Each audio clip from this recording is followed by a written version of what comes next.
திமுகவுடன் இணைவதாக அதிரடி அறிவிப்பு. இந்தியா கூட்டணியில் இடம்பெறும் தேமுதிக. சற்று முன் வெளியான தேமுதிகவின் கூட்டணி. தேமுதிக பொதுச் செயலாளர் பிரேமலதா விஜயகாந்த் செய்தியாளர்களை சமீபத்தில் சந்தித்து பேசும்போது, எங்கள் கட்சிக்கு ராஜ்யசபா உறுப்பினர் பதவி வழங்க உறுதி கிடைத்தால் மட்டுமே கூட்டணி தொடர்பாக அடுத்த கட்ட பேச்சுவார்த்தையில் ஈடுபடுவோம் என்ற பேச்சை திட்டவட்டமாக தெரிவித்திருக்கிறார். கேப்டன் விஜயகாந்த் உயிரிழந்த பிறகு தேமுதிக வலுப்படுத்த பிரேமலதா பல முயற்சிகளை மேற்கொண்டு வருகின்றார். நாடாளுமன்றத்திலோ கட்சியின் குரலை ஒலிக்கச் செய்ய ஒரு ராஜ்யசபா சீட் என்பது தேமுதிகவிற்கு நீண்டகால தேவையாகவே இருந்து வருகின்றது. கடந்த காலங்களில் ஒரு சில கூட்டணிகளில் இதற்கான வாக்குறுதி அளிக்கப்படும், அது நிறைவேற்றப்படவில்லை. தேமுதிகவின் பலத்தை யாரும் குறைத்து மதிப்பிட வேண்டாம். கௌரவமான இடங்கள் மற்றும் ராஜ்யசபா சீட்டு உறுதி செய்யப்பட்டால்தான் மட்டுமே தேர்தல் கூட்டணி அமையும் என்று பிரேமலதா பேசியுள்ளது தற்போது தேமுதிகவுடன் கூட்டணி வைக்க விரும்பும் அதிமுக மற்றும் பாஜக போன்ற கட்சிகளுக்கு ஒரு பெரும் சவாலாகவே மாறியிருக்கிறது. இவைகளுக்கிடையே திமுக தரப்பிலிருந்து தேமுதிகவிடம் பேச்சுவார்த்தை நடத்தப்பட்டதாகவும், அப்போது தேமுதிகவிற்கு ஒரு ராஜ்யசபா சீட் வழங்கப்படும் என்று கூறப்பட்டதாகவும், அத்துடன் மரியாதையான தொகுதிகள் ஒதுக்கப்படும் என்றும் திமுக தலைமை தரப்பில் தெரிவிக்கப்பட்டுள்ளதாக ஒரு தகவல்களும் கசிந்து வந்தது. இந்த சூழ்நிலையிலோ அடுத்த சில மாதங்களில் தமிழகத்தில் சட்டமன்ற தேர்தல் நடக்க இருக்கிறது. இதற்காக சிறிய கட்சிகள் தொடங்கி பெரிய கட்சிகள் வரை அனைத்தும் அயராது உழைத்தும் வருகிறது. தற்போது தமிழகத்தில் ஆளுங்கட்சியாக உள்ள திமுக 2026 தேர்தலிலும் வெற்றி பெற பல்வேறு வியூகங்களையும் வகுத்து வருகிறது. மேலும் பீகார் தேர்தலில் தோல்வியடைந்த தேசிய கட்சியான காங்கிரசும் தமிழக தேர்தலை மட்டுமே நம்பியிருப்பதும் என்பதே சொல்லலாம். இதற்காக இந்த இரண்டு கட்சிகளும் கூட்டணி அமைத்து வரும் தேர்தலை எதிர்கொள்ளப் போகிறது. இந்த நிலையில்தான் திமுகவிற்கு பாதகமாகவும் காங்கிரசுக்கு சாதகமாகவும் விஜய் களமிறங்கியிருக்கிறார்.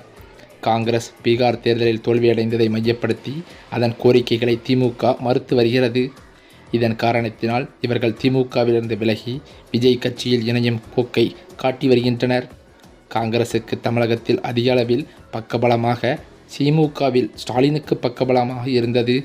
இந்த சூழலில் இவர்கள் தவேகாவில் இணைவதற்கு ஆர்வம் காட்டி வருவது திமுக தலைமைக்கு அதிருப்தியை ஏற்படுத்தியிருக்கிறது. இவ்வாறு காங்கிரஸ் திமுக இடையே கருத்து வேறுபாடும், கூட்டணி எப்போது வேண்டுமானாலும் முறியலாம் என்ற நிலை ஏற்பட்டிருக்கும் சமயத்தில் காங்கிரசின் மூத்த தலைவர் திருச்சி வேலுசாமி காங்கிரஸ் தொண்டர்கள் திமுக மீது கடும் அதிருப்தியில் இருப்பதாகவும், மேலும் கடந்த உள்ளாட்சி தேர்தலில் எங்களுக்கு உரிய இடங்களை வழங்காமல் திமுக அவமானப்படுத்திவிட்டதாகவும் கூறியிருக்கிறார். மேலும் அது மட்டுமில்லாமல் தமிழ்நாட்டில் போதைப் பொருட்கள் புழக்கத்தால் பல்வேறு குற்ற சம்பவங்கள் நடைபெறுகின்றன. இதனை தடுக்க கடும் நடவடிக்கைகளை மேற்கொள்ள வேண்டும். இவ்வாறு பிரேமலதா விஜயகாந்த் தமிழக அரசுக்கு சில கோரிக்கைகளை முன்வைத்தார். மேலும் அது மட்டுமில்லாமல் தேமுதிகவின் கூட்டணியை குறித்து கடலூரில் நடந்த உரிமை மீட்பு மாநாட்டில் தெரிவிப்பேன் என்று கூறியிருந்த பிரேமலதா விஜயகாந்த் அவர்களோ அந்த மக்கள் உரிமை மீட்பு மாநாட்டில் எந்த ஒரு அறிவிப்பையும் வெளியிடாதது தேமுதிக தொண்டர்களிடையே பெரும் குழப்பத்தை ஏற்படுத்தியது. நேற்று பெய்த மழையில் முளைத்த காளான் என்று நான் பேசியதை தவேக தலைவர் விஜயை பற்றி பேசியதாக சிலர் திரித்துவிட்டனர். அவர் மட்டும்தான் சமீபத்தில் கட்சி தொடங்கியுள்ளாரா? இன்னும் சிலர் தொடங்கியிருக்கின்றனர்.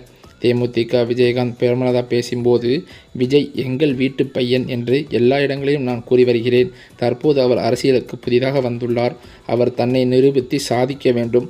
கரூர் சம்பவம் எல்லார் மனதிலும் நீங்காத சோக வடுவை ஏற்படுத்தியிருக்கிறது. இனி எப்படி அரசியல் பயணம் மேற்கொள்ள வேண்டும் என்று நாங்கள் விஜய்க்கு ஆலோசனை தான் வழங்க உள்ளோம். வருகின்ற தேர்தலுக்கு பின்னர் கூட்டணி அமைச்சரவை அமைய நிறைய வாய்ப்பு உள்ளதாக சொல்கிறார்கள். பொறுத்திருந்து பார்க்கலாம். அதிமுக சார்பில் எங்கள் கட்சிக்கு ஒரு நியமன எம்பி தருவதாக உத்தரவாதம் கொடுத்திருந்தனர்.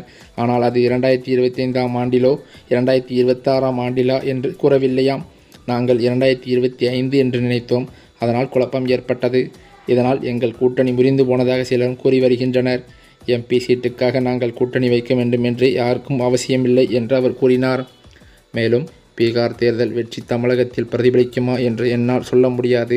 பீகாரில் ஒவ்வொரு குடும்பத்திற்கும் 10,000 ரூபாய் கொடுத்து வெற்றி பெற்றதாக ப. சிதம்பரம் கூறியிருக்கிறார். தமிழகத்தில் வாக்குக்கு பணம் கொடுத்துதான் வெற்றி பெறுகிறீர்கள் என்று அதை மறுக்க முடியுமா? இதை தேர்தல் நிச்சயம் தமிழகத்தில் நடக்கும் அனைத்து பிரச்சனைகளுக்கும் முற்றுப்புள்ளி வைக்கும். வாக்கு திருட்டு நடக்கக்கூடாது என்பதில் தேமுதிகவும் உறுதியாக இருக்கிறது. கோவை மதுரை மெட்ரோ ரயில் திட்டத்தை நிராகரித்ததற்கான காரணத்தை மத்திய அரசு கண்டிப்பான முறையில் விளக்க வேண்டும் என்றும் பிரேமலதா விஜயகாந்த் கேள்வியை எழுப்பியுள்ளார். இதனைத் தொடர்ந்து கோவையில் நடைபெற்ற தேமுதிக வாக்குச்சாவடி முகவர்கள் ஆலோசனை கூட்டத்தில் அக்கட்சியின் பொதுச் செயலாளர் பிரேமலதா விஜயகாந்த் கலந்து கொண்டு உரையாற்றினார். தாயார் மறைவால் ரத யாத்திரை தாமதமானதாகவும் புயல் வந்தாலும் ஆலோசனை கூட்டம் நடக்கும் என்றும் அவர் தெரிவித்தார். கோவை பீளமேடு பகுதியில் உள்ள தனியார் அரங்கில் தேமுதிக வாக்குச்சாவடி முகவர்களுக்கான ஆலோசனை கூட்டம் நடைபெற்றது. இந்த கூட்டத்தில் அக்கட்சியின் பொதுச் செயலாளர் பிரேமலதா விஜயகாந்த் கலந்து கொண்டு தொண்டர்களுக்கு உத்வேகம் அளிக்கும் வகையில் உரையாற்றினார். இந்த கூட்டம் மிகவும் முக்கியமானது என்றும் அனைத்து தொகுதிகளிலும் உள்ளம் தேடி இல்லம் நாடி ரத யாத்திரை நடைபெற்று வருவதாகவும் அவர் தெரிவித்தார். கோவை மாவட்டத்திற்கு ஏற்கனவே வரவிருந்த நிலையில் தனது தாயார் மறைந்ததால் வர இயலாமல் போனது என்றும் புயலே வந்தாலும் இந்த ஆலோசனை கூட்டமானது நடக்கும் என்றும் எந்த இடையூறும் தேமுதிகவை ஒன்றும் செய்துவிட முடியாது என்றும் அவர் உறுதியுடன் கூறினார்.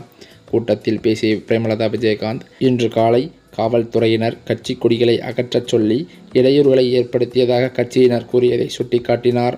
தான் செல்லும் இடமெல்லாம் தேமுதிகவிற்கு மக்களும் காவல்துறையினரும் பக்கபலமாக இருப்பதாகவும், ஆனால் கோவையில் மட்டும் ஏன் இப்படி உள்ளது என்றும் அவர் கேள்வியை எழுப்பினார். கோவை மாவட்டத்திற்கு யார் பொறுப்பாளர் என்று சிரித்தபடி அவர் கேட்டபோது அங்கிருந்த தொண்டர்களோ செந்தில் பாலாஜி என்று கோஷமிட்டனர். தேமுதிகவை பார்த்து ஏன் பயப்படுகிறீர்கள் என்று திமுகவை பெயர் குறிப்பிடாமல் அவர் விமர்சித்தது தற்போது பரபரப்பை ஏற்படுத்தியுள்ளது. சீப்பை ஒழித்து வைத்தால் கல்யாணம் நின்றுவிடும் என்று எண்ணும் கூட்டம்தான் அவர்கள். மேலும் யார் இடையூறு செய்தார்கள் என்று நான் சொல்லி தெரிய வேண்டியதில்லை என்றும் அவர் கூறினார். உங்கள் வேலையை தேமுதிகவுடன் வைத்துக் கொள்ளாதீர்கள். உங்களை போன்று லஞ்சம் ஊழல் செய்து ஜெயிலுக்கு சென்றவர்கள் நாங்கள் அல்ல. யாராக வேண்டுமானாலும் இருந்து கொள்ளுங்கள். காசு கொடுக்காமல் கூட்டத்தை கூட்ட முடியுமா? கூட்டணி இல்லாமல் ஜெயிக்க முடியுமா என்று பல்வேறு கேள்விகளை பிரேமலதா விஜயகாந்த் எழுப்பியது தற்போது பெரும் சர்ச்சையை கிளப்பியுள்ளது. மேலும் அது மட்டுமில்லாமல் பல்வேறு காலங்களாக தேமுதிக எந்த கூட்டணியில் இருக்கும் என்று பல்வேறு அரசியல் பிரமுகரும் கேள்விகளை எழுப்பி வரும் நிலையில் தற்போது அதற்கு விடை தரும் அளவில் தேமுதிக பொதுச் செயலாளரான பிரேமலதா விஜயகாந்த் ஒரு கூட்டத்தில் அறிவிப்பு ஒன்றை வெளியிட்டுள்ளதாக தகவல்கள் வெளிவந்துள்ளது. அந்த தகவல் படி பார்த்தால் தேமுதிகவானது திமுகவுடன் கூட்டணியை அமைக்கும் என்று பல்வேறு தகவல்கள் வெளிவந்து கொண்டிருக்கிறது. இது அதிகாரப்பூர்வ தகவல் இன்னும் வெளியாகவில்லை என்றும் தேமுதிக வட்டாரத்தில் தொண்டர்கள் மத்தியிலும் பேச்சுக்களும் அடிபடுகிறது. இந்த தகவலால் தற்போது எடப்பாடி பழனிசாமி பேரதிர்ச்சியில் ஆழ்ந்துள்ளதாகவும் சொல்லப்படுகிறது. மேலும் அது மட்டுமில்லாமல் இன்னும் சில மாதங்களில் நடக்கவிருக்கும் 2026 சட்டமன்ற தேர்தலில் தேமுதிகவின் தேர்தல் கூட்டணி குறித்து தனது கட்சி நிர்வாகிகளுடன் முக்கிய ஆலோசனை ஒன்றை பிரேமலதா விஜயகாந்த் எடுத்துள்ளதாக சொல்லப்படுகிறது. அதில் திமுகவுடன் கூட்டணியை வைப்பதற்கான சில ஆயத்த பணிகளையும் பேச்சுவார்த்தைகளையும் தொடங்கியுள்ளதாக அக்கட்சி வட்டாரங்களும் தெரிவிக்கின்றன.